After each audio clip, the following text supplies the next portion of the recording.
Isto posto, foi dada a largada para o nosso terceiro episódio. Agora estamos no Spotify também, então preparem-se que nós vamos subir para o Spotify. Então você consegue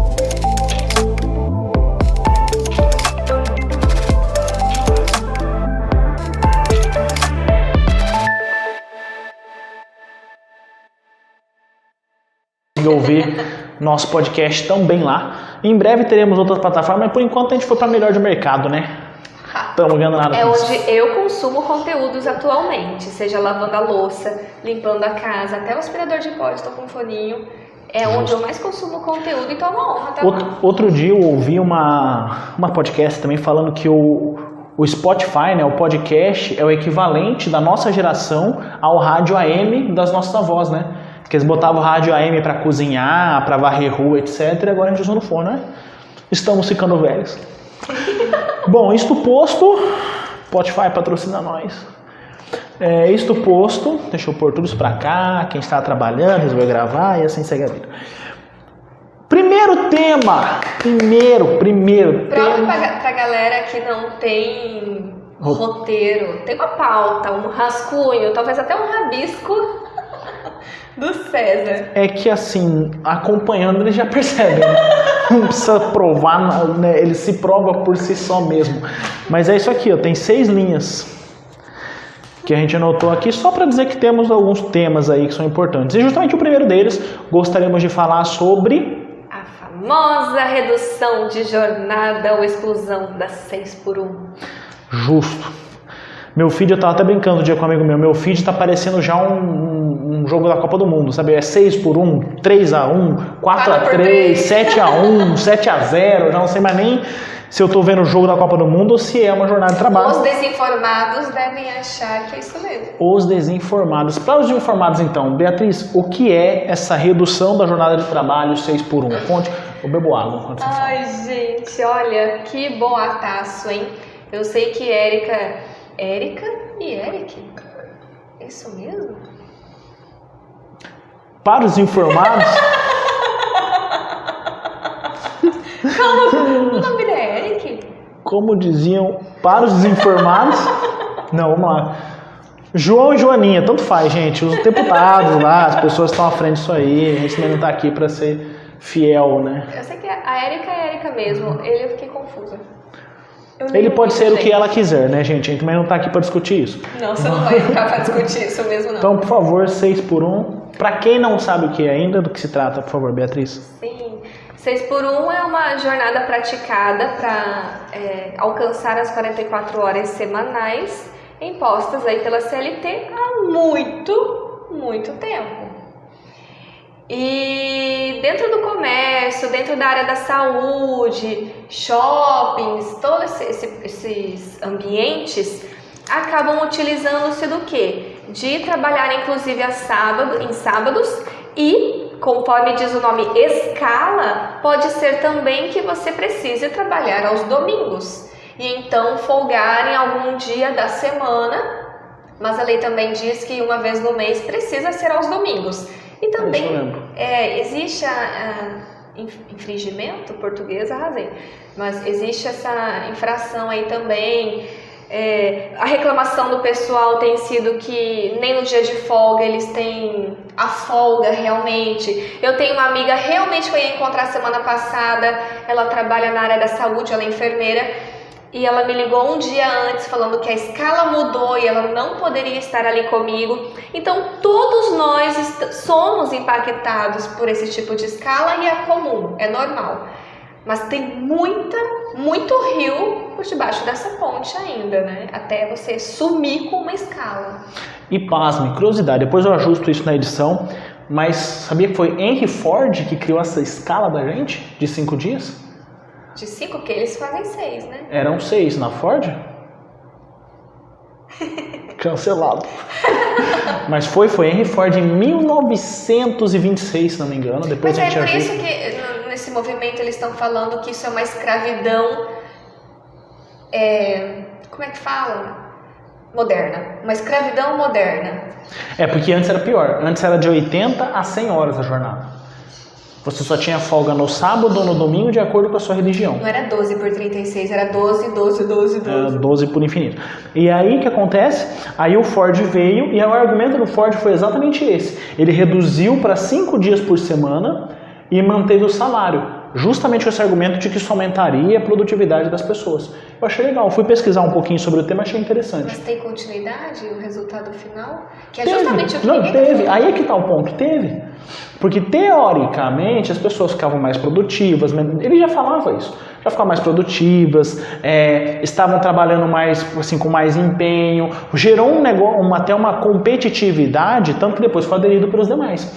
No sentido de que as pessoas queriam empresas que oferecessem uma jornada melhor pelo mesmo salário, que inclusive é um dos argumentos, porque essa conversa é muito antiga já, mas pós-pandemia ficou muito forte, a gente começou a ver essa questão do turnover, o pessoal teve a grande resignação, né, que era o pessoal que saía das empresas para cuidar da vida, teve aqueles insights, tipo, nossa, eu posso perder meu familiar a qualquer momento, eu estou me matando no trabalho, então já teve isso. Então o que aconteceu? Essa conversa ela se estendeu, agora ela tomou mais força, tem um movimento lá, o For the Week, né, tem aquele movimento da ONG, tudo bonitinho, e eles dizem que a produtividade ela aumenta com essa redução de carga de trabalho. Porém, isso também funciona para você dar um diferencial competitivo quando você quer trazer um colaborador, igual o home office. Lembra do home office? Então você tinha que pensar, não podia ser remoto. Veio a pandemia, agora tudo é remoto ou híbrido. E eu já vi bons profissionais que estão abandonando carreiras por, às vezes, salários menores ou outras condições de trabalho, desde que seja híbrido ou seja 100% remoto. César, não vamos, acredito, nos delongarmos, mas eu só vou falar uma vez, para não desfocar. Mas, gente, nem tudo é jornada e um empregador não pode pensar só em volume de horas. Também é comprovado desde 1930 que socialização no ambiente de trabalho faz a diferença. Então, pessoas que acham que são produtivas de forma isolada, isso é sazonal, isso não é contínuo, tá? Se você fizer uma média, pode ser que isso não seja uma verdade. Joguei e saí correndo. Outra coisa, a questão básica ergonômica, a questão de iluminação, tá? Isso tudo foi descoberto em 1930. A climatização, que é uma briga absurda em indústria pelos RHs atualmente. Sempre foi. Desde 1930. Então, existem provas, cases, prova por A mais B. Então, só temos assim, só vou falar uma vez, mas cuidemos de nem é só volume de jornada, em que condições acontecem essas jornadas. Você pode trabalhar 5 horas por dia. Vai lá na rua, trabalhar debaixo de sol nessas 5 horas por dia. Vai ser um vendedor de porta em porta, vai ser pessoas que ficam em motos, entregadores. Sim. Entende? Então, faça chuva, faça sol. Então, é só uma atenção. E a gente precisa trazer isso à tona. Jornada está em pauta? Está em pauta. Mas nem tudo é sobre quantidade de trabalho. E voltando para o foco, eu tenho recebido perguntas do tipo, e quem paga a conta? Sim. É literalmente essa pergunta. Vai ter redução salarial? E agora? Sim. E isso é bem legal. Eu tive pesquisando bastante, a gente para falar um pouco aqui sobre isso. A própria ONG, né, o What They For It e tal, ela traz alguns dados. Porém, nos exemplos que foram feitos, nos pilotos, chamam de piloto, né? Aqui no Brasil, inclusive, foram feitos alguns pilotos também. Mas lá fora, principalmente, é muito engraçado, que você percebe que aconteceu. Caso clássico. Na França, eles tiveram a redução de jornada para esses 4 dias para fazer o teste. Porém, quando tem aquele aumento sazonal, às vezes semestral, às vezes anual, eles fizeram um aumento abaixo da inflação.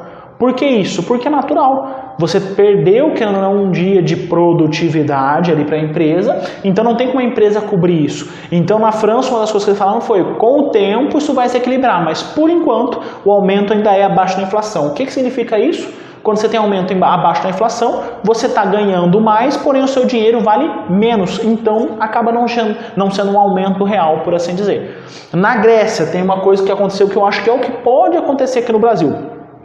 O pessoal começou a fazer o seguinte, eles fizeram uma empresa fez uma proposta interessante de dar aumento de 40% para quem fizesse hora extra. Então você trabalhava os 4 dias e se fosse trabalhar no quinto ganhava 40% mais.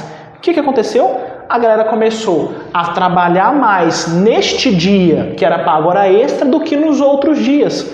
Justamente para dar aquela embarrigada, para ter serviço, para ganhar mais no quinto dia. E outro fator, as pessoas começaram a vender, virou um escambo entre elas desse dia 40%. Então a pessoa que queria folgar, não quero, vou folgar, vendia para o outro. E assim por diante. Então, de novo, as pessoas estavam se sobrecarregando para ganhar mais, para poder cobrir as contas. Porque existe, obviamente, um fator chamado capitalismo, que rege todos os nossos negócios e a qual todos nós estamos sujeitos. Minha opinião particular, aqui no Brasil é muito provável que vai acontecer. Já existe, César. Já existe. Eu vim da indústria e já tinha essa questão, infelizmente, né, o Brasil sendo brasileiro, como a gente infelizmente fala, né? Mas assim, já tinha muito disso, vou fazer menos para que eu possa ficar e fazer hora extra, principalmente pessoas desimpedidas, ou agora final de ano para folgar, juntar férias com um banco de horas e fazer esse banco de horas também. Então, você até um limite era banco de horas, passava daquele limite e pagava-se hora extra. Eu já ouvi isso no meu trabalho, em uma empresa que eu passei um bom tempo atrás, eu já ouvi uma pessoa falando exatamente essa frase: eu preciso trocar de carro, então eu vou deixar algumas coisas para fazer hora extra. A pessoa falou desse jeito do meu lado: eu preciso trocar de carro, então eu vou deixar algumas coisas para fazer hora extra. Então olha como é cultural isso também. E aí vem um grande perigo, e eu tenho visto nas redes sociais, né, que bem ou mal traz algumas verdades. As pessoas estão com medo de terem redução salarial, porque obviamente elas já ganham pouco, porque é isso que também gera o movimento. Não é só, de novo, não é só sobre a jornada, é sobre quanto se ganha por esta jornada, a que preço está saindo esta vida dedicada ao trabalho. E aí as pessoas já estão comentando, só que movimento, se reduzir meu salário eu morro de fome. Eu não pago minhas contas básicas, eu não estudo o mínimo possível. Então, é muito delicado esse assunto. É isso que eu estou tentando alertar o pessoal, não é só jornada. E tem muitos fatores, porque o Brasil ele é um país muito plural em diversos sentidos e principalmente na realidade financeira. Então uma coisa é uma pessoa que trabalha num escritório, nós até por exemplo, fala assim: poxa, vamos lá um sexta off agora, sexta-feira não tem mais, a gente vai trabalhar 4 dias. Nós temos uma produtividade que nós conseguimos atender, óbvio vai ter ali um ajuste, mas tranquilo. Agora pega uma pessoa que trabalha ali pelo mínimo, que já tem aquele salário que ganha já é pouco. Ela vai ficar com esse dia livre e automaticamente ela vai buscar um outro.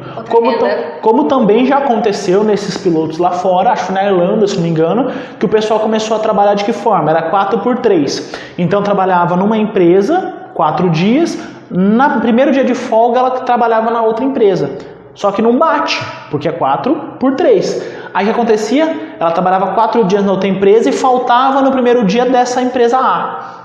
Aí trabalhava 4, faltava no primeiro dia da empresa B. E ficou trabalhando assim. Então ela naturalmente começou a preencher a jornada dela dessa forma. 8, né? 8. Porque ela inventou um dia a mais na semana. Então isso aconteceu. Então esse é um fator também que a gente tem que tomar muito cuidado, porque de novo, questão capital, etc., e pelo dinheiro valer pouco, que eu acho que esse é o grande problema. O que vai acontecer também? Você tem lá seus 4 dias, as pessoas têm que lembrar disso. Quando eu estou na empresa, querendo ou não, eu estou usufruindo de ar-condicionado, banheiro, infraestrutura. Nós descobrimos isso na pandemia. Sim. Meu Deus, a conta de luz subiu. Nossa, a gente começou a dar auxílio home office por causa disso, porque é natural. Agora eu estou pagando meu ar, eu estou pagando minha internet, tive que mudar minha internet em casa para poder trabalhar home office. Então a gente esquece nesse detalhe que a infraestrutura vem para nós. Então esse um dia vai sair da empresa, é a velha história do mercado, sabe? Tipo, aqui a gente não dá sacolinha porque vai diminuir o preço do produto. No fim do dia equilibra. Então eu vou tirar o cara da minha empresa, vou economizar um dia de trabalho, só que ele vai ser menos produtivo e esse um dia de trabalho na infraestrutura da empresa vai para ele. E eu como empresário não vou simplesmente fechar as portas, talvez eu tenha que ter uma pessoa ali, uma secretária, alguém. Então eu continuo com ar-condicionado, banheiro, tudo, café para o cliente. Muitos dirão, então a empresa também economiza. Não. Não, porque existe um revezamento, né, no híbrido. Você vai segunda, terça e quarta, o outro vai quarta, quinta e sexta. Porque quando a gente fala 4 dias, tem que lembrar desse detalhe, tá, pessoal? A gente tá falando de sexta-feira, mas não é só sexta-feira. Não tá muito claro. Até nos pilotos que foram rodados, tem situações que era terça, que era quarta. Então corre o risco de acontecer isso também. Você trabalha segunda e terça, folga quarta. Trabalha quinta e sexta, folga sábado e domingo. Ou você trabalha de segunda a sexta, só que 6 horas por dia. 5h42,5, sabe? Para dar no final aquela conta. Então tem esses detalhes que a gente tem que ajustar também e tomar cuidado. E aí, falando disso, aí vem de novo, para uma pessoa que tem uma condição legal, para uma pessoa que não tem condição, imagina uma pessoa que já não tem muita condição tendo que arcar um dia a mais com contas em casa, com não ter o que fazer, porque querendo ou não também o trabalho é algo que ocupa o meu tempo. Mais do que isso, você quer folgar e você vai... Como que você vai gastar essa folga? Exatamente. Eu sei que a gente quer limpar uma casa, ver o filho, assistir uma série que seja, mas a gente além não gasta só em casa, você consome automaticamente, porque toda semana você vai ter, né? Cada 7 dias você vai ter um a mais. Sim. E aí, aproveitando para não termos uma pauta, e para o empresário? Eu sei que a gente comentou aqui que ele não tem essa redução de gasto, mas como que... E você pode falar sobre isso. Como que é essa primeira impressão? Então, do nosso lado, que é escritório, eu vou ser sincero, eu acho que a gente trabalha, vamos explicar, por resultados.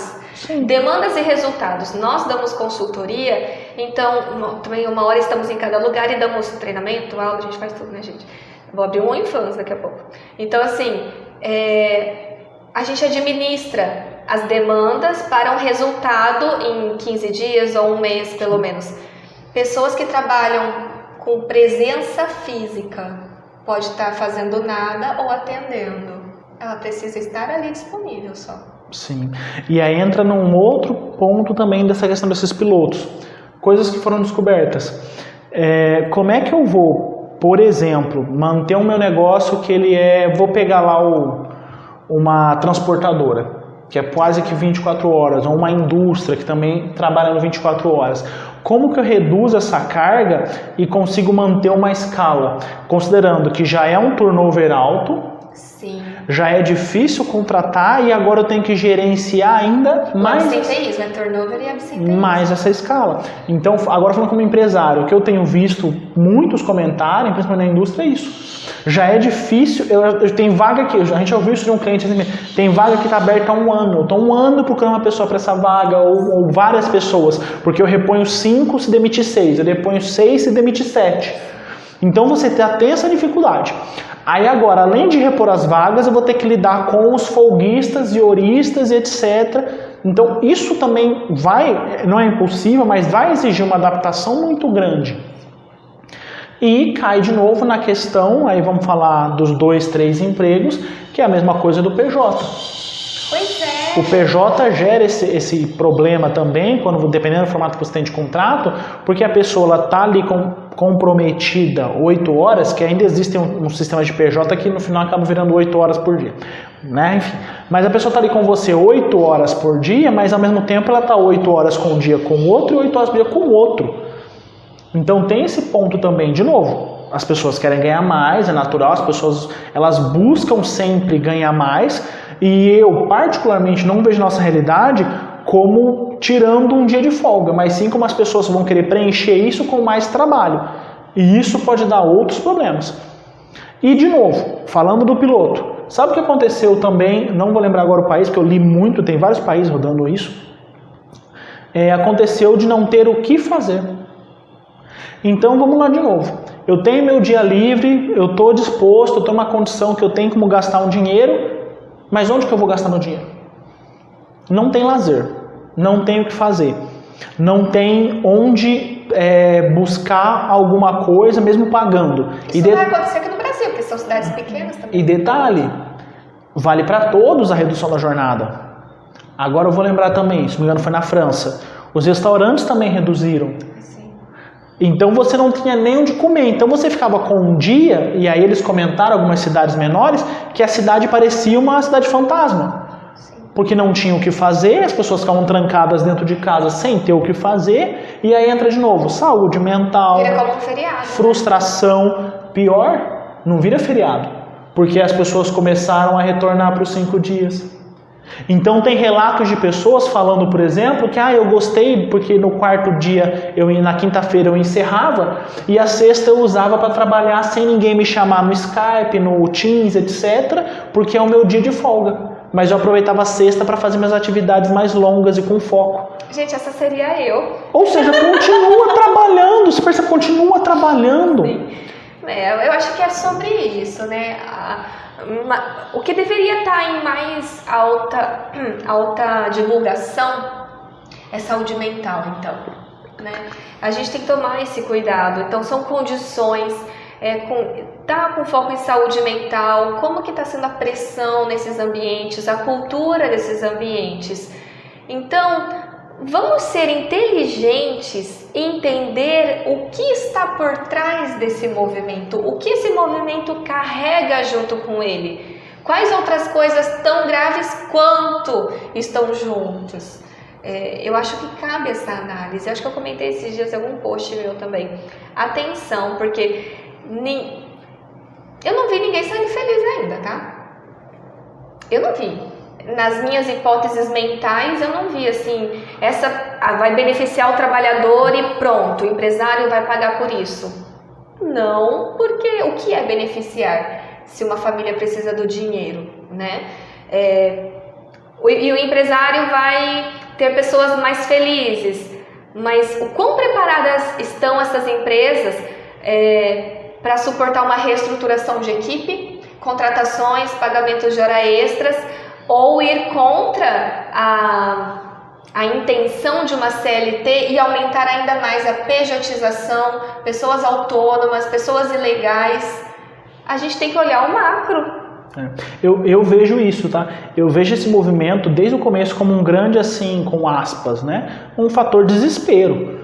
Né? O RH, a gente trabalha com isso, né? O RH, a gente percebe muito que é pegar candidato pelo laço. Tem mesmo. Então, assim, é negociar tudo que você imaginar. A gente passou por um projeto que tinha auxílio pet, entendeu? Como benefício. Não, se você vier para cá, eu pago a creche do seu cachorro. Então, assim, pelo amor de Deus. Então, tem esse fator que quase um desespero também para tentar reter. E do outro lado, aí dando um pitaco bem pessoal meu, tem um fator do governo também precisando trazer mais pessoas para o CLT pela pejotização que você falou. Para ter imposto, recolhimento de impostos. Porque a pejotização, dependendo do formato como ela trabalha, a grande maioria que eu já tenho visto, né, tem sido assim, é um formato CLTJ, né? O cara tá ali 8 horas por dia, responde horário, tem chefe, não sei o quê. E aí ele não recolhe FGTS, não recolhe INSS, aquela história toda que a gente já sabe, e a bolha vai estourar. Então o governo também tem buscado de alguma forma, quando eu tento olhar para esse patamar, né, também estava tentando, cara, como é que eu torno o modelo CLT mais atraente? Porque aposentar com 90 anos. Mas César, aí gente, agora eu vou ter que falar no lugar de empresário também. Só para esclarecer, não somos contra o auxílio pet, tá? Super apoiamos. Pelo contrário, foi legal. Foi algo super Novos legal. formatos de família a gente apoia e costuma indicar para os clientes.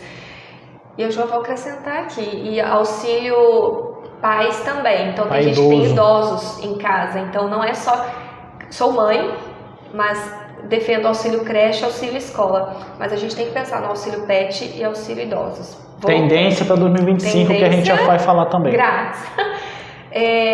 Essa questão dos impostos, vamos trazer para o lado do empresário também, porque eu desejo do meu coração que você, PJ, autônomo, esteja garantindo o seu fundo de garantia, sua seguridade aí social. E para os empresários é muito caro aqui no Brasil empregar pessoas. É muito caro, é desanimador. Por que brasileiro é criativo? Porque é necessário se reinventar tanto para conseguir, olha só, gerar capital para o seu país, gerar emprego em seu país, em sua região, e a gente muitas vezes se sente assim injustiçado, martirizado. Eu não estou falando mais da escala, estou falando da questão governamental. O Brasil está no topo dos países que mais têm impostos. Você paga imposto num produto e daí você pagou imposto ali. E é absurdo. Aí, se você é curioso, pegue a sua notinha, o seu cupom fiscal em uma compra, leia ela do começo ao fim. Quer ficar triste? Fique consciente. E aí, além disso, você trabalhador paga imposto sobre a tua renda. Então é imposto duplo. Você tirou imposto da sua renda e você está pagando imposto sobre o produto. Respirou, pagou imposto. E o empresário, gente, é disso para pior. O empresário também contratou, é imposto. Quer dar um benefício, dependendo do que for, é imposto. Um seguro de vida que, é o mínimo, é caro. Gente, é imenso, é um mar infinito. Então é absurdo, é muito alto. Então, cuidado com qualquer decisão, né? Qualquer decisão cria impactos visíveis e invisíveis nesse momento. Só tem que ser analisado. E aí vem até o ponto, né? Que aí é uma das discussões também. Não tem segredo. Eu trabalho hoje 44 horas, trabalho 40 horas que seja, eu vou tirar 8 horas disso. Vou reduzir a jornada. Cara, não tem segredo. Você tem uma caixa que cabe 40 horas ali, aí você de repente vai pegar tudo que está ali dentro e vai jogar numa caixa que cabe 30, que cabe 36. Não cabe. O que você vai fazer? Vai ter que apertar. E esse é um outro impacto também que os pilotos demonstraram. Que as pessoas, apesar de melhorar a qualidade de vida, ter o dia livre e tal, que é muito benéfico, elas estavam se tornando mais individualistas e competitivas durante o ambiente de trabalho. Porque elas começaram a trabalhar sob mais pressão, porque elas tinham o mesmo resultado para entregar e menos tempo para trabalhar. Então ela usava esse subterfúgio de trabalhar por conta na sexta-feira, que dá na mesma no fim do dia, ou elas começaram a ficar tão individualistas que elas não se ajudavam mais. Não, porque eu tenho que entregar, porque eu tenho meu negócio, eu tenho meu resultado. Então também tem esse ponto. E aí sabe qual foi um problema grande que aconteceu? E agora eu não vou lembrar, porque eu realmente li, tinha muitos países, mas um que aconteceu. Os idosos começaram a ser demitidos em massa. Porque para uma pessoa jovem, já vê aquela história, você é jovem, tem lenha para queimar? Para o idoso, às vezes ele não tem essa lenha para queimar. E aí o que aconteceu? Eles não conseguiam acompanhar esse ritmo ainda mais frenético de pressionar essa carga de trabalho com um dia menos. Então eles começaram a ser demitidos. Então aumentou muito o índice de desemprego dos idosos. Achei triste essa parte. Muito. E aí quer ver um ponto difícil ainda de outra realidade que a gente fala? Agora o fator psicológico. Curiosidade, tá? Só para vocês depois pesquisarem também. Vocês sabiam que brasileiro não é uma nacionalidade, na verdade é uma profissão? Como assim? Português, europeu, inglês, americano, australiano, isso são nacionalidades. Brasileiro, carpinteiro, pedreiro, marceneiro, borracheiro, engenheiro. Brasileiro é uma profissão. A nossa cultura, desde o início, ela foi fadada ao trabalho maçante. Nós não somos uma nação, nós somos um grupo de trabalhadores que vieram para cá extrair pau-brasil. Brasileiro é a pessoa que extrai o pau-brasil. Historiador e filósofo, entra nessa discussão. Confirmem aí. Vem aqui e confirma, porque eu fiquei encacucada agora. Mas Então você tem noção disso, que nós, desde o começo, a nossa cultura além da escravidão, de tudo que as pessoas já sabem, que a gente foi muito, muito além do resto do mundo, a nossa nação começou com essa força de trabalho. Então, desde o início, o brasileiro tem isso. E por que eu falei isso do fator psicológico? Um outro podcast que eu estava ouvindo de dois psicanalistas conversando, aí um pouco mais envolvendo a inteligência artificial e tal. Mas imagina o seguinte, hoje, grande parte das pessoas, quando você se apresenta, Beatriz, como é que você se apresenta?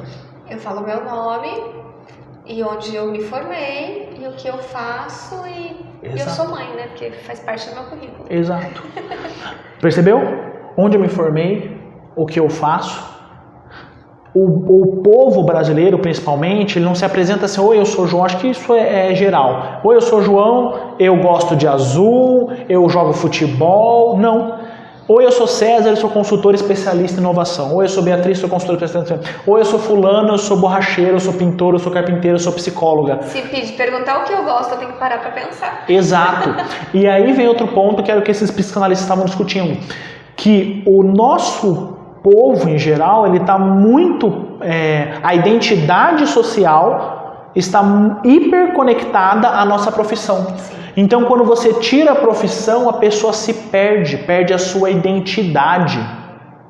Faz esse teste, pega uma pessoa que é há 20, a gente trabalha com isso também, transição de carreira. A pessoa que há 20 anos ela é gerente de marketing. Aí acontece alguma coisa, de repente, ela agora tem que se recomeçar, tem que mudar a carreira, tem que fazer uma transição. Ela se perde. Eu não sei fazer isso. Eu não sei como é que eu faço. Sem querer puxar a sardinha para o meu lado, no âmbito das mulheres, a maternidade gera isso às vezes, tá? Então dá para fazer uma analogia sobre isso. De repente você para. Mas é de um dia para o outro. Sim. Não é nem gradativo, sim, você para. Então, até você se adaptar a uma nova realidade, entender que prioridades mudaram, uma família mudou, já é tenso. Se você tem algum baque, por exemplo, você teve um acidente, Sim. né? Tem limitações físicas agora. Então, imagine sua vida também mudando de um dia para o outro. É igual atleta. Você pega um atleta lá de alta performance da vida, um Ronaldinho, fenômeno, arrebentou o joelho, cara, acabou. Você muda a vida, você vê a pessoa cair em depressão. Eu tenho uma história muito curiosa, que quando eu estudava no ensino médio tinha um velhinho, que ele era o inspetor da escola, por assim dizer, ficava no estacionamento ali, não corre, não briga, não sei o que e tal. E depois eu saí da escola, me formei e tal, vamos pôr uns 5 anos depois que eu saí daquela escola, eu encontrei esse velhinho num bar, perto ali da escola onde ele trabalhava. Isso era 10 da manhã, num bar, ele estava lá bebendo, beleza. Pouco tempo depois passei e estava lá de novo. Vou falar assim, coisa de 2 meses depois que eu passei, eu não reconheci ele. Porque ele tava, tipo, bebendo, barrigudo, tava bem. Pegou. E morreu. Coisa de 6 meses depois que ele se aposentou, ele morreu. Eu fiquei sabendo porque eu fui visitar a escola e eles falaram, lembra do fulano de tal? Morreu. Mas teve doença, alguma coisa? Não sei, não entrei em detalhes, mas fato é, quantas pessoas você não conhece que elas ou falam isso ou elas infelizmente morreram depois de se aposentaram. Já vi muita gente falando isso. Eu, quando me aposentar, não vou parar de trabalhar, porque senão eu vou morrer. Então isso reforça de novo essa questão. É verdade, é muito comum. Exato, então isso reforça. Eu conheço minhas pessoas que se aposentaram e por mais que a pessoa fale assim, não consigo deixar de acordar cedo, eu não consigo deixar de falar, vai pescar, vai fazer um hobby, não sei o que. Cara, o nosso trabalho, e por isso que eu voltei nessa questão do brasileiro, o nosso trabalho, hoje ainda, ele faz muita parte da nossa identidade. Um dia que você vai mal no trabalho, que o seu chefe te dá um feedback ruim, que você não entrega um resultado, uma performance, aquilo magoa e machuca você. Porque aquilo faz parte. E vamos lá falar psicologicamente. É importante, óbvio, ter o work-life balance, né? Você equilibrar tudo a sua vida, você ter é muito legal. E a proposta de redução de jornada vem ao encontro disso. Mas precisamos lembrar desses impactos. Sim. E esse é um deles. Então, por isso que eu reforço. Minha opinião pessoal, aqui no Brasil principalmente, as pessoas vão começar a preencher o seu dia livre com mais trabalho. Eu também acho. Tá? Ou, de repente, num primeiro momento, vão tentar curtir, vão tentar... Desejo, né? Que tentem se descobrir melhor. Nem tudo é consumo, né? Na vida. Sim. Existe um autoconhecimento, qualquer coisa, ler mais, assistir coisas e tal. Mas que essas pessoas não vão jogar, né? Aí vem outro ponto, né? Aí é outra polêmica que nós temos também, porque... Só aproveitando esse gancho também, aconteceu nesses pilotos das pessoas, justamente por se esforçarem tanto nos 4 dias para entregar o mesmo resultado, no último dia só dormir. Desmaiar. Então é aquele fator férias, sabe? Você fica tanto tempo sem férias, aí quando você tira férias, você fala o quê? Eu não vejo a tirar férias para dormir. Gente, que coisa triste você tirar férias para ficar dormindo. Para ir no médico. Ou para ir no médico. Tem gente que fala assim, não, vou deixar para ir no médico nas minhas férias, não sei o quê, porque não precisa testar. Então isso demonstra de novo o quanto a gente não se cuida. Isso é cultural e comportamental e não tem a ver de novo com a jornada. Antes então de falar do Tigrinho de novo, sabe o que mais que isso traz à tona? O ser humano colocar limites. É o que fala. Eu vejo muitos relatos, porque se chamar na folga, chama, chamar para fazer uma hora extra, chama, mas leve um atestado para o seu patrão, para você ver a cara feia, né, e tal. Sim. Então a gente tem que cuidar. E seria a importância de ter um RH na sua empresa, né, colega? Porque a gente está ali para ser mediador também desse tipo de coisa. Entender isso. Quando que nós será que a gente já aprendeu a pôr limites? Eu ia falar desaprendeu, mas eu não sei se a gente já aprendeu a colocar limites nas relações. E aí isso pode refletir no seu trabalho, na sua vida pessoal, com qualquer coisa, né? Então tudo é sobre limites e respeitar o espaço do outro, né? A vida do outro. Pra tudo na vida, porque senão isso vai acontecer também, tá? Vai ser o tal de na sua sexta-feira de folga te ligarem perguntando cadê tal coisa, cadê relatório, onde foi que salvou. Se você pode dar uma passadinha aqui. O que eu já vi de gente que tava bobeando na rua, recebeu uma ligação. Você tá onde? Tô aqui. Ai, que bom que você tá perto. Dá uma passadinha aqui só pra me explicar um negócio. Sério isso? Nas férias. A pessoa passou uma tarde lá. Então muito cuidado com isso também. Voltando pro gancho que é importante. Falando de cultura. Temos que falar sobre o tigrinho. Little Tiger. Temos que falar sobre o tigrinho. É um problema que já está acontecendo há muito tempo aí no Silenciosamente. As apostas já... Desde que o mundo é mundo tem o jogo do bicho, né? Então, meu avô perdeu uma alfaiataria dele no bilhar. Então, enfim, tem N situações. Mas, falando especificamente da união, a intersecção que eu vejo desses dois assuntos que pode gerar um problema. E se essas pessoas com esse dia extra começarem a apostar mais? Porque nós já temos pessoas que, tivemos esse caso em alguns clientes, que a pessoa virou e falou assim, olha, eu prefiro sair para apostar do que continuar trabalhando. Ou fazer até hora extra. Ou fazer hora extra. Então... Imagine agora que você vai ter, teoricamente, o mesmo salário, com redução de jornada, vai ganhar um dia. Sabemos que, geralmente, essas pessoas são pessoas que têm um capital financeiro menor, vamos colocar dessa forma, e ainda assim elas apostam. Por quê? Porque na aposta tem o brilho, tem a chance dela conseguir algo a mais. Então, como vai ser isso?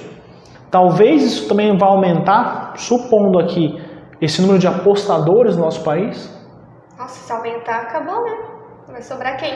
E assim, essa questão, ela é muito válida. Até fica a dica para mais um Insight 2025 nas empresas. Nossa, que treinamentos eu posso dar para toda a minha organização? Educação financeira. Sim.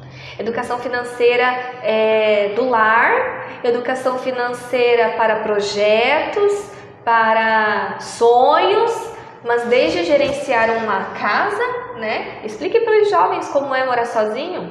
Explique para uma família, essa daqui está gestante, maravilhoso. Você vai dar um apoio de gestante para o novo papai também, legal. E a questão da reorganização financeira, né? Então, isso também tem algo mais profundo. Essa aí é a pontinha do iceberg que agora ela está sendo, né? Está ressoando.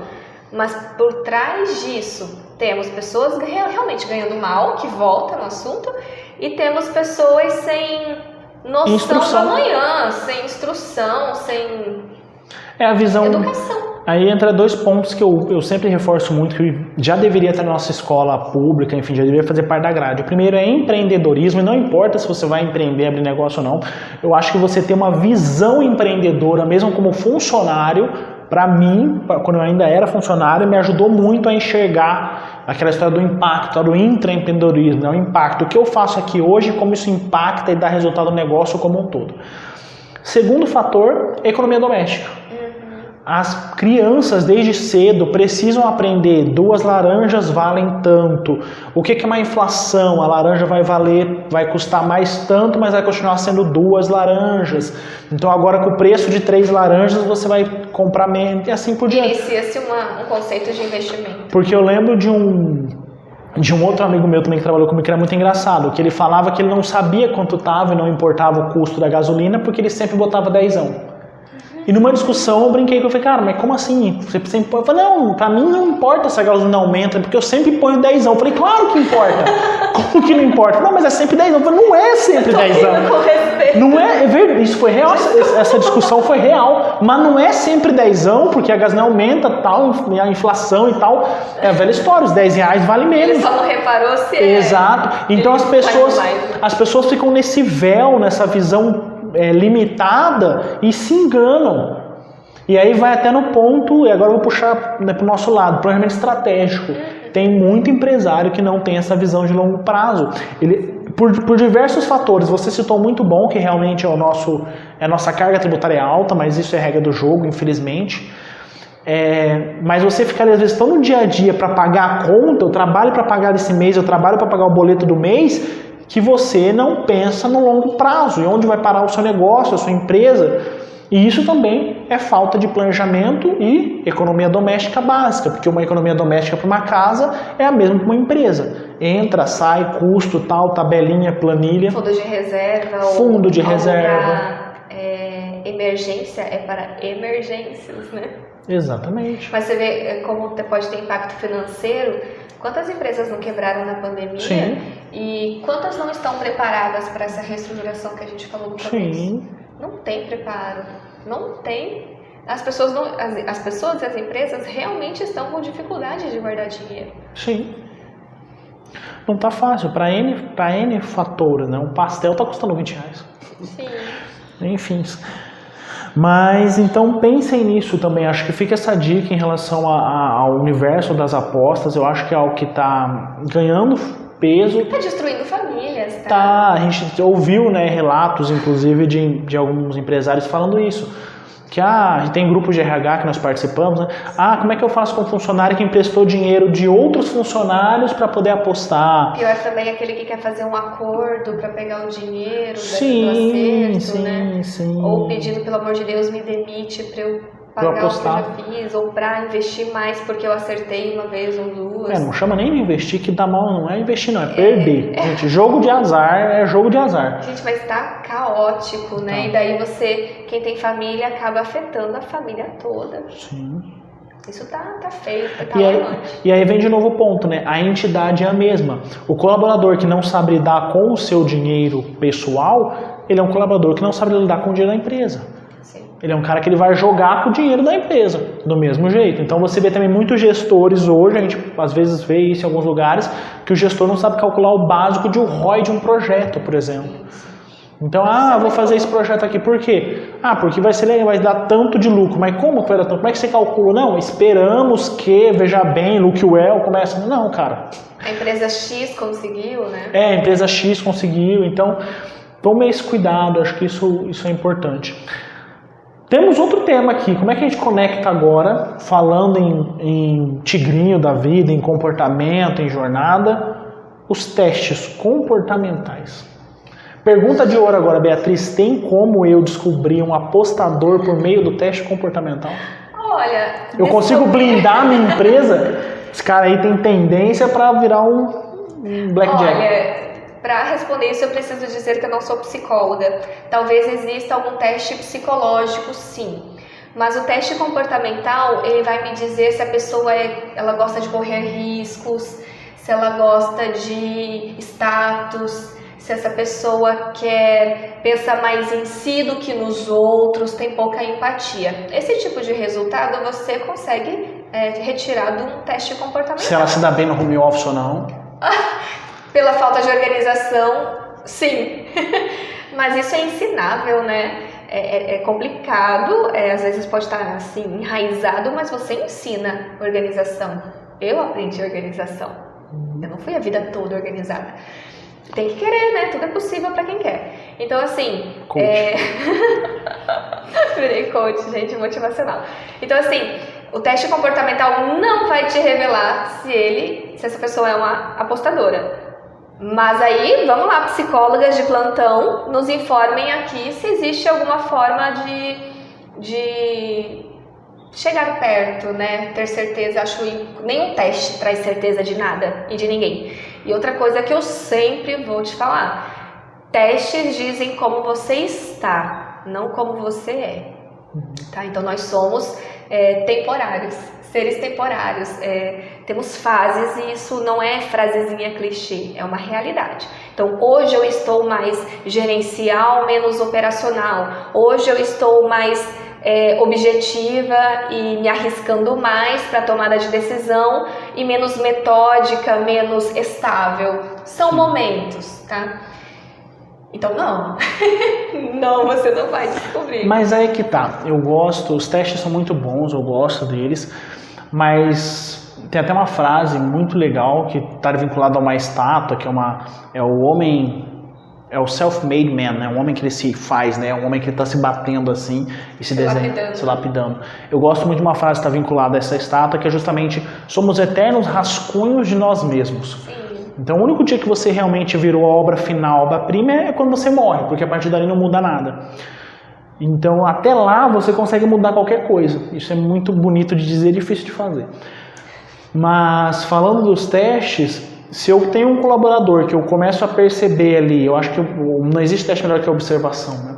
Se eu começo a observar um comportamento que está levando ele, tipo uma ganância maior por dinheiro, perguntar, tipo, em pagamento vai cair tal dia mesmo, tem como adiantar. Se eu começo a observar... Então, o pedido do adiantamento é um sinal, sempre foi, de desorganização financeira. Então você começa a olhar também e falar assim, cara, mas por que você quer? Então, como que eu te ajudo? Então, acho que é difícil, né? Porque aí você coloca como que quase que num papel paternal. Não, mas o RH, a gente tem liberdade poética.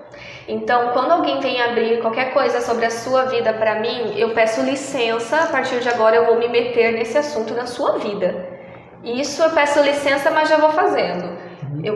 Eu informo, tá? Porque é natural, o RH é a pessoa de confiança do lado do trabalhador e do lado do empregador, então nós precisamos entender como absorver isso, filtra de novo e vai para o melhor caminho para todos, né?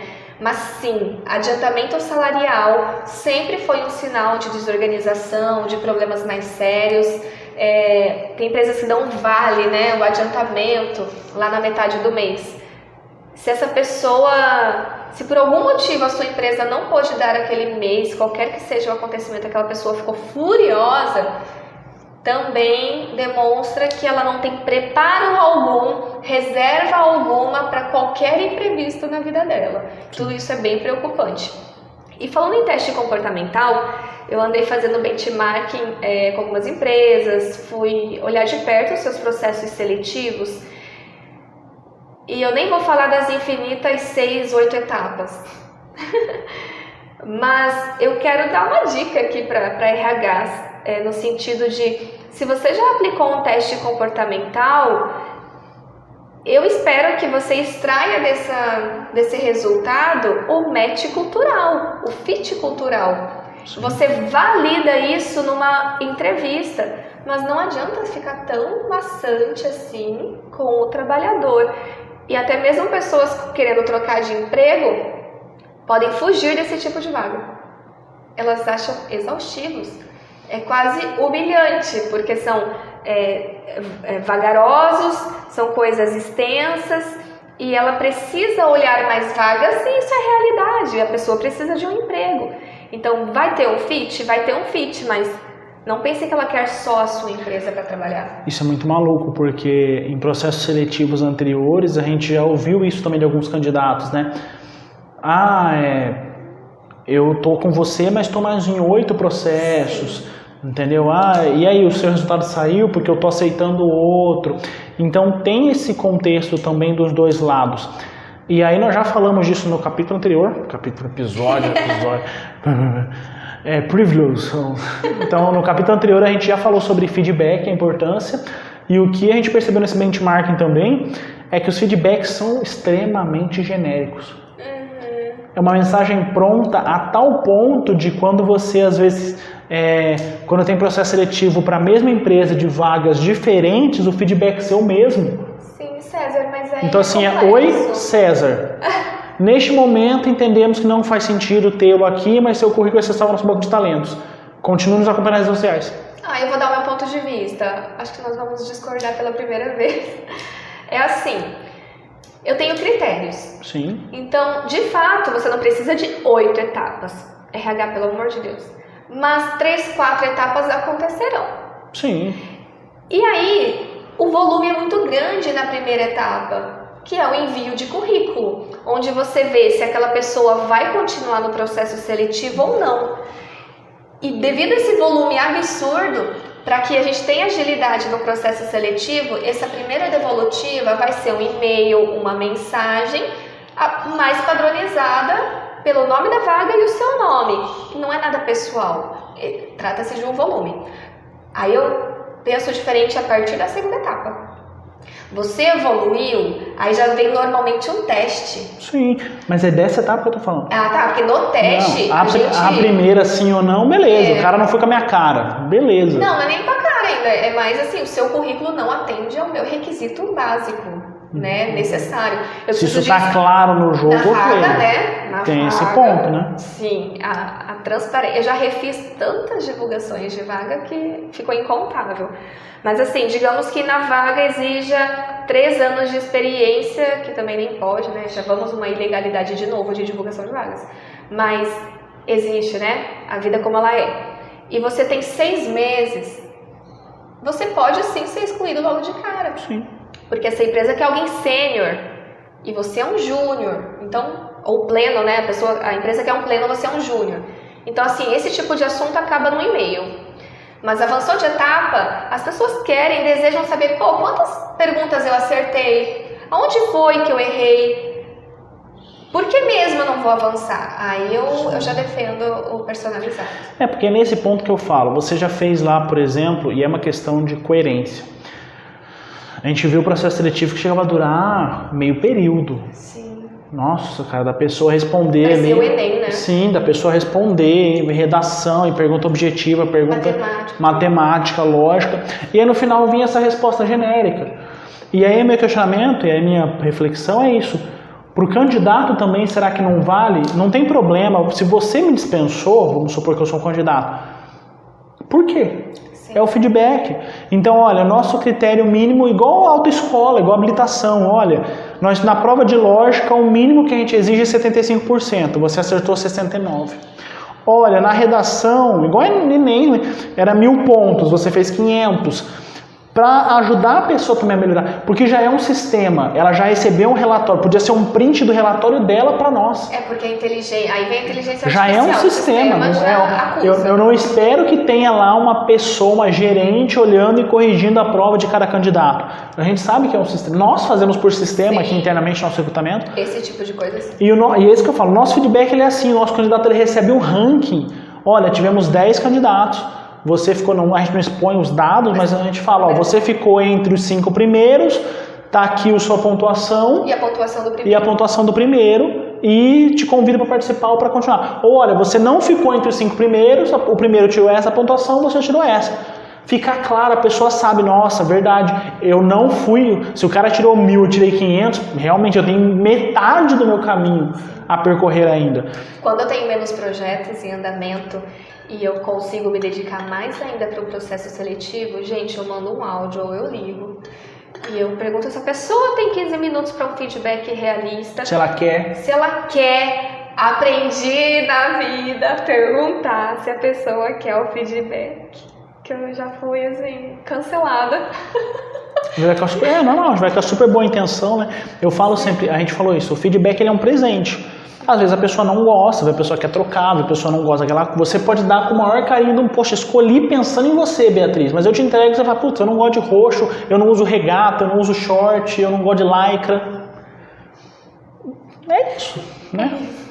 É verdade, mas o importante é, primeiro, feedback já é alguma coisa. Tem empresas como, plataformas como a Gup, se eu não me engano, que ela criou um selo feedback. E olha que loucura sobre competitividade e marca empregadora. Em qual vaga você se candidataria primeiro? A de uma empresa com o tal do selo de feedback que vai te responder de uma forma ou de outra, ou aquela que não tem o selo? Sim. É só um selo de uma plataforma com os critérios dela, talvez num tempo X, não sei a fundo. Eu vi esses dias, mas achei interessantíssimo. Então, assim como empresas que têm produtos, divulgam em seus sites, em suas redes sociais, a nota dessas empresas na Reclame Aqui. Sim. Por exemplo, olha, não somos o próprio perfeitos, Glassdoor, né? O Glassdoor, maravilhoso. Então, assim, não somos perfeitos, mas nós olhamos para você se você diz alguma coisa. O Glassdoor, ele traz uma realidade legal também. Às vezes eu me preocupo com o depoimento de quem é trabalhador atual das empresas, confesso, porque é público, né? Então, se aquela empresa tem um gerente, ele fala, eu sou o gerente dessa empresa. Pode ser complicado, mas é uma minoria. Em sua grande maioria, divulgação de salários, benefícios, está cada vez mais completo. Sim. Nota de 1 estrela a 5 estrelas sobre trabalhar naquela empresa. Assédio moral, saúde mental, tá mudando tudo. Bom, e aí, esses temas, trazendo esses temas agora, a gente falou bastante. Planejamento estratégico. Precisamos falar sobre isso para 2025. Mas a gente já deu vários insights aqui. Já mesmo. A gente falou sobre ações que vocês podem fazer na sua empresa, que podem estar ali dentro, né? Mas falando agora especificamente de RH, de gestão de pessoas, de liderança, porque nós temos que ter um plano estratégico para o RH. Onde entra, por exemplo, o DHO nisso? O DHO entra no topo. Então, Mas ele entra, por exemplo, como ação ou como projeto, quando eu falo de estruturar isso? Mas não é, porque é muito interessante, a gente tem algumas empresas que não tem ainda formado ali o DHO dela. Ou às vezes tem, mas não tem nome. Tem lugar ainda, tem lugar que ainda é RH/DP/gestão de pessoas, né? Mas vamos falar de uma pessoa que quer já estruturar isso, está pensando em realmente fazer e dar um pouco mais de corpo para o RH e maturidade.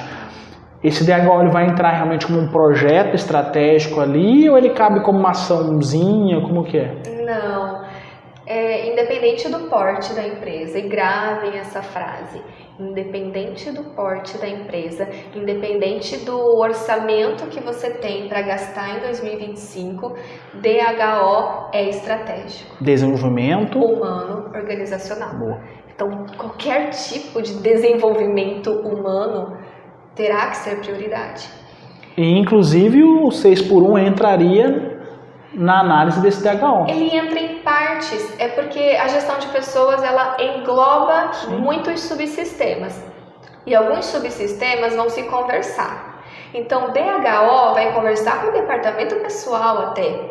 E até mesmo na questão de levantamento de excessos de hora extra, levantamento de muitos números.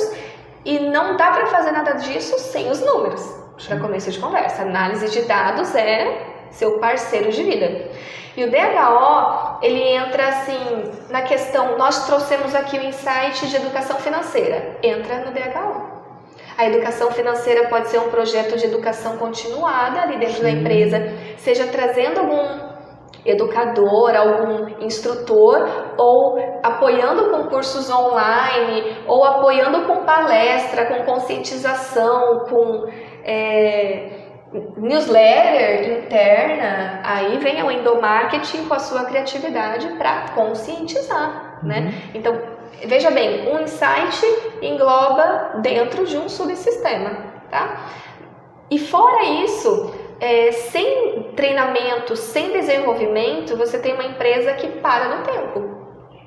Porque quando a gente fala em treinamento e desenvolvimento, você não precisa criar uma mega universidade corporativa e agora você tem uma sala só para aquilo. Fantástico se você conseguir. Mas caso não seja possível, o conhecimento dos mais antigos de casa, do que tem mais tempo, dos que já tem mais familiaridade com alguma tecnologia que você está implementando agora, alguém com mais conhecimento em fluxos e processos, esse tipo de conhecimento, ele é muito valioso. Então você pode começar o treinamento e desenvolvimento de quem já é referência no assunto e está ali dentro da sua empresa todos os dias. Sim. Pegou isso daí? Já amadureceu? Aí você vai a campo. Olha, agora eu posso trazer um instrutor de fora, trazer consultores de fora, fazer um treinamento continuado. Que a gente não é muito a favor de você chamar um consultor para um workshop e beijo e tchau. Sim. É algo assim que não legal, muda, é legal, não dá resultado, né? mas Ele não é traz muito mudança. ponto. É que às vezes é muito da maturidade da empresa, né? Sim, mas a maturidade da empresa, você não pode se basear no mais maduro, pelo contrário. Você tem que, no mínimo, pegar uma média. Então, na minha média, e aí você tem que conhecer o seu colaborador, na minha média, qual é o nível de maturidade sobre o assunto? Uma pesquisa Pulse resolve isso. Vamos lá, eu quero incentivar a leitura, a trazer temas de liderança, a trazer temas de comunicação. Faz uma pesquisa Pulse de 3 perguntinhas. Você gosta de ler? Gosto. Quantos livros você leu no último ano? 0. 1. E qual foi o tema que você escolheu para o único livro que você leu em um último ano, em os últimos 12 meses? Então, o RH, ele é um investigador nato, ele é um pesquisador. E tem que entender a média e trazer isso daí. Então, treinamento e desenvolvimento tem que estar no sangue, tá? Desde uma ferramenta, uma tecnologia, um produto novo que você vai desenvolver, tudo isso tem que ser comunicado e trazer todos para fazer acontecer. Então, outro subsistema que eu acabei de desenvolver é a comunicação interna. É o endomarketing, então é um globo, né? E aí você percebe como tudo está conectado, por isso que eu trouxe para cá esse gancho, parece que está meio solto, mas tudo está muito conectado. Sim. Né? Desde ali quando eu falo, poxa, como que eu vou adaptar os meus colaboradores para essa nova jornada, como que eu vou resolver essa questão de apostas e tentar ali trabalhar, os testes, como que funciona, o mapeamento dos meus gaps para que eu possa também melhorar tanto as soft quanto as hard skills. E como que o RH traz isso para o plano estratégico, mostrando valor? Porque a gente falou do DHO, o DHO é uma etapa ali, mas a gente vai falar no final do ano agora numa empresa sobre planejamento estratégico específico para RHs, né? Sim. E como que eu consigo fazer? Porque tem muita dificuldade, a gente falou uma masterclass sobre isso também, tem muita dificuldade de mostrar o valor das ações do RH Sim. para a equipe estratégica, para o board, para o sócio, conselho da empresa. Porque às vezes, como no passado a TI era uma área de custo, vamos falar, a TI é custo, e hoje a gente sabe que não é, o RH da mesma forma, o RH às vezes é tomado como custo, né? Como, o RH só dá despesa, o RH só quer fazer festa, sons, não sei o que, e não dá resultado. E pelo contrário, tem muitas formas, e é por isso que aí vem a organização e o planejamento do RH também estruturar esse plano estratégico para mostrar ali. E aí vem de novo resultado.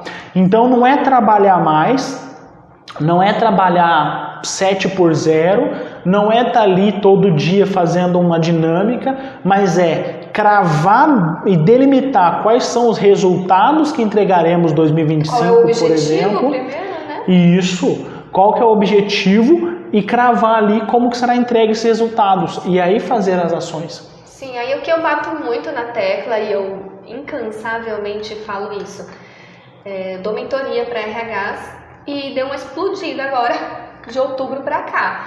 Então, pessoas perdidas. E aí a primeira pergunta que eu faço para esse RH, como foi seu diálogo com o diretor, com o CEO, com as outras áreas? Que diálogo? O diálogo, né, de entender quais são as metas dos demais, encontro de gerentes, encontro de líderes, encontro de cabeças, você é head, encontro de heads, seja lá qual for, cadê esse encontro? E aí algumas falam, e aí você pode dar bronca, algumas falam assim, mas o CEO não abre o planejamento estratégico para as áreas. Eu falo, cara, como é que você vai fazer um planejamento com resultados que façam sentido para a empresa? Porque RH também é responsável por lucros, por faturamento, sim, por vendas, a gente é responsável também. Nós somos, é uma coparticipação. Então, como fazer isso se um líder, né, se um CEO não abre? Então, a primeira conscientização, você pode falar isso, é sobre entender os objetivos, onde queremos chegar em curto e médio prazo, pelo menos, porque o desenvolvimento, ninguém vê o desenvolvimento do colaborador em 15 dias, um mês. Eu fui fazer uma proposta para uma empresa esses dias, eu falei, olha, você não vai perceber que eu existo dentro de 30 dias. Sim. Eu tenho que fazer um diagnóstico.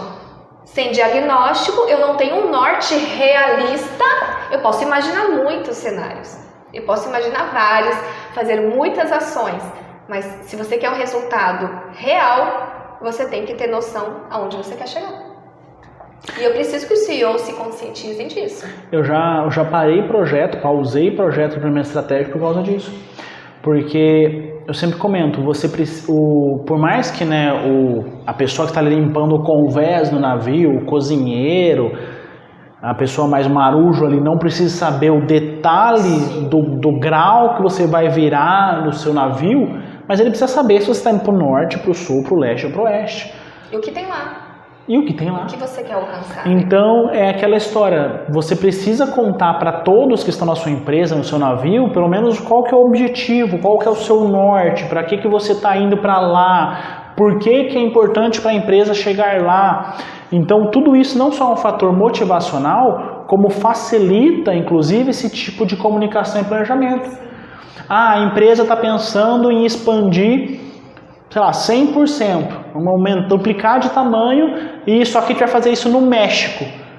Aí chega para o RH o quê? A empresa está pensando em expandir, vamos duplicar de tamanho. Nossa, vou ter que contratar, aí começa a contratar todo, tá aqui, ó, pronto, ó, consegui mais 500 pessoas para trabalhar a partir do mês que vem aqui para você. Mas a gente vai expandir para o México.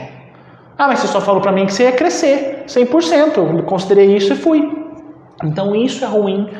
Então a gente precisa, esse projeto que eu falei que eu pausei, foi justamente por isso. A gente começou a desenhar e essa é uma pergunta clássica que eu sempre faço. Olha, beleza, vamos fazer o plano estratégico da sua área. Mas cadê o plano estratégico da empresa? Cadê o direcionamento da empresa? Porque é com base nisso que eu vou construir, que é o básico de OKR. Se você for fazer o BSC, qualquer um deles, é o básico. Eu vou começar de cima, algo que foi pensado, e cascateando isso, desenhando isso com as áreas. Novamente, vamos enfatizar, não precisa entrar no detalhe do detalhe. É sobre direcionamento, que é o teu papel. Sim. É o teu papel, né? Superintendentes e outros diretores deverão saber os detalhes, sim, né? Sim. Inclusive, transparências financeiras também ajudam, tá? Se você está... Tem orçamento, não tem... Isso daí faz todo sentido. É totalmente diferente. Então não tem como eu fazer o meu planejamento sem saber se o meu orçamento é 1, é 2, é 3, é nada. Ou com quanto eu posso, talvez, falar, mas eu não tenho esse dinheiro em caixa, mas com quanto eu posso contar? Qual o percentual do caixa que eu posso considerar? Qual uma dimensão? Sim. É igual anunciar a vaga sem salário. A gente no benchmark a gente recebeu um formulário que estava assim, né? Era o salário mínimo desejado e o salário máximo desejado. Eu buguei, eu travei a hora que eu li uns 10 segundos, eu falei, eu acho que eu vou ler de novo. Põe de 1 em 1 milhão, põe 1 a 1 milhão. Qualquer coisa, né? Mas entendam isso também. Então esses direcionamentos, eles são importantes para qualquer área. E aí isso vai, voltando para o tema liderança e pessoas agora, isso é tão legal, porque isso começa a cascatear de uma forma que quando eu chego no PDI do meu colaborador, ele está conectado com o OKR da empresa. Sim. Então o nosso canvas de PDI que nós utilizamos, ele é praticamente um OKR pessoal.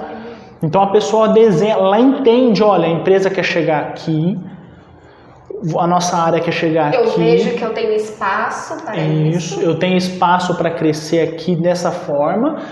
E o que você quer está muito alinhado. Vamos desenhar esse casamento, então? Essa jornada, né? Então isso é muito legal também. Você manter esse alinhamento entre as partes. Todo relacionamento é um relacionamento. Então precisa de alinhamento, de discussão, de conversas. E lembrando assim, se você já está evoluído nessa trajetória... se você já teve planejamentos estratégicos, está aí no 3º ano, digamos. Então, você teve ações para fazer comparativos. Então, eu sempre vou dar a dica, olha, vamos olhar os números, vamos olhar o que foi realmente efetivo, o que não foi, tem que ter coragem, vamos encarar isso de frente, porque ninguém é perfeito, nenhum setor é perfeito, e quanto mais você errar, mais você aperfeiçoa também. Aliás, até me lembrei de algo bem legal. Uma moça da tecnologia, ela estava num evento tipo hackathon. E aí, as equipes se dividiram da seguinte forma. Uma equipe precisava ser perfeita, ela precisava prezar a qualidade e ponto final. Você podia fazer mas tinha que ser perfeito. E a outra equipe tinha que fazer volume. Tinha que fazer muitos, e não importa, é um tempo X para os dois, não importa a qualidade para outra equipe, você tem que fazer muitos. No dia de apresentar, no momento de apresentar esse produto, eis que a equipe que fez maior volume, trouxe o melhor produto. Justamente pela teoria de tentativas e erros.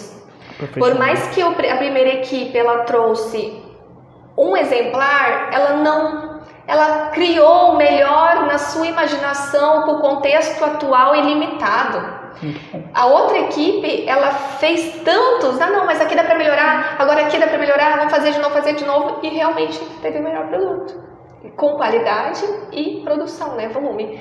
Então, nossa vida profissional, nosso setor também é sobre tentativas e erros. É o construir, aprender, mudar, Aquele ciclo do MVP. É o ciclo MVP. PDCA. Eu também sempre digo, é um PDCA infinito. Você, pessoa, e você, seu setor. Então, olhe as suas ações do ano anterior, veja quais foram os resultados, veja quais são as prioridades mais emergentes, as tendências, fique antenado, siga a gente, siga pessoas que você considera referências e vai. Você já tem pesquisas brasileiras, você tem pesquisas internacionais para te ajudar. E lógico que eu já vou dizer que sem tecnologia você não vai longe. Você consegue praticar muitas coisas, mas você não vai além. Então, comece a entender mais como implementar tecnologia dentro do seu setor. E tenho dito. E só para a gente fechar nossa pauta completa, falando em tecnologia, Universidade Corporativa. Você citou, deu uma pinceladinha ali. Verdade. Mas tudo isso que nós falamos também, ele vai ter muita conexão e fazer muito sentido se você coloca isso dentro de uma universidade, uma pasta compartilhada, de um Moodle. Vamos desmistificar o que é uma universidade corporativa? A professora Michele falou isso na Masterclass, Exato. Ao invés de dar esse nome, até a Corina que participou conosco falou, é um nome que ele afasta, às vezes academia, às vezes um nome mais próximo ajudaria. Mas quando eu falo universidade corporativa, parece uma coisa muito grande, muito enorme, mas às vezes é uma pasta no seu drive. É a dica que eu online. dei de pegar o conhecimento que você já tem ali e já torná-lo comum. Sim. Torná-lo para todos, conhecimento de todos. A multiplicação do conhecimento é o início de uma universidade corporativa. Sim. A gente está conversando com um cliente faz pouco tempo, umas 2 semanas, que é uma advocacia, e ela estava falando, como é que é o termo, eu esqueci o nome que ela usou, não é política, mas ela deu, porque é advogado, então tem um termo diferente, mas como se fosse uma política interna, alguma coisa assim, que é justamente o como fazer o processo, onde usa negrito, onde usa sublinhado, qual que é o layout, porque tem essas coisas... Políticas e padrões. Políticas e padrões, tem essas coisas que são muito específicas. E isso é uma forma de você começar uma institucionalização do seu conhecimento. Porque imagina você, como dono de empresa, que provavelmente no futuro próximo terá um dia a menos dos seus colaboradores, e tendo que treinar pessoas novas ainda nesse momento, sem ter os padrões documentados ou algo que está só na sua cabeça. Então você também ter isso institucionalizado, de novo, uma pasta compartilhada na sua rede. Com PDF, com PowerPoint, com para os mais modelo, evoluídos, o SharePoint. O SharePoint, o OneDrive, o Google Drive, para que as pessoas possam entrar ali e consultar. A gente faz isso aqui na empresa. Quando a pessoa entra nova, a gente já passa a lista. Você vai ver essa pasta, esse vídeo, tem dentro do onboarding do colaborador. E nós não temos uma ferramenta, a gente usa o OneDrive e um PowerPoint, mas já tem os links organizados, tem tudo ali bonitinho, porque é fácil, é acessível para alterar, para nós é fácil, é uma equipe mais enxuta. O nosso checklist fica no clicar. Sim, é verdade, temos uma ferramenta para o checklist, então tudo isso facilita muito. Então, aí vem o que a Beatriz muito bem falou, comece, repita, aprenda, sai do zero. Se você sair do zero e for para o 0.1, você já evoluiu. O problema é que as pessoas querem isso, a gente percebeu também com a M42 Educacional, a maioria das pessoas elas querem sair do zero para o 100, assim, em um TikTok. Não vai, gente, não vai. Às vezes nessa de querer ir pro 0 ao 100, você congela. Eu vou dar uma dica de milhões aqui. Não é só o conteúdo, é por onde, de que forma, qual o meio que você vai utilizar para que esse conteúdo chegue a essas pessoas. Mais uma vez vem um estudo de público seu. Ah, então o meu pessoal é super digital e tal. Você não vai imprimir um manual de conduta em folha sulfite. Você vai fazer algo digital. Se essas pessoas assistem coisas pelo WhatsApp, já temos plataforma para levar conhecimento via WhatsApp. Ah, eu quero uma intranet muito legal. Faça e faça bem feito, porque pode ser mais uma rede social cansativa, tá? Então estude o seu público, estude, analise onde eles consomem conteúdo. Estamos aqui no Spotify. E por que você não está? Teve uma empresa por onde eu passei, pra gente também trabalhando juntos ali dando consultoria, que eu achei incrível isso. Eles criaram um perfil no Instagram que era empresa_collab, que era dos colaboradores. Eu te contei essa história, né? Eu achei incrível aquilo. Porque eles falaram, pra que eu vou criar mais uma rede social? Pra que eu vou criar? Não, cara, todo mundo tá no Instagram, todo mundo tá ali, a maioria, não vou dizer todo mundo, a maioria tá ali. Então eles colocaram, então tinha o meio oficial, que é o e-mail, os avisos, comunicados mais importantes, mas as artes, o mais contraído, algum elemento assim mais de fácil acesso e rápido, algum registro, ia lá. Então era empresa_collab. Era muito legal, o RH que cuidava desse perfil, era um perfil fechado, então é muito legal. E aí já traz indicadores, traz tudo para você. A nossa plataforma tem isso. A M40 Educacional a gente ativou essa semana, então uma vez que você assiste o curso, você já tem uma IA, por exemplo, que traz para você ali indicadores, você pode perguntar, tirar dúvidas como é, tem gamificação, é uma ferramenta... Gamificação é para a vida. E é uma coisa que você faz por conta própria, você faz uma planilha gamificação. Você faz uma gamificação, uma planilha. É você acompanhar se a pessoa viu o vídeo ou não, se ela tirou uma pontuação ou não no formulário, marcar o score dela e começar a gerar uma concorrência cooperativa. Gente, eu vou defender jogos. Nós já fizemos processo seletivo, incluindo até o Stop online. O Stop online.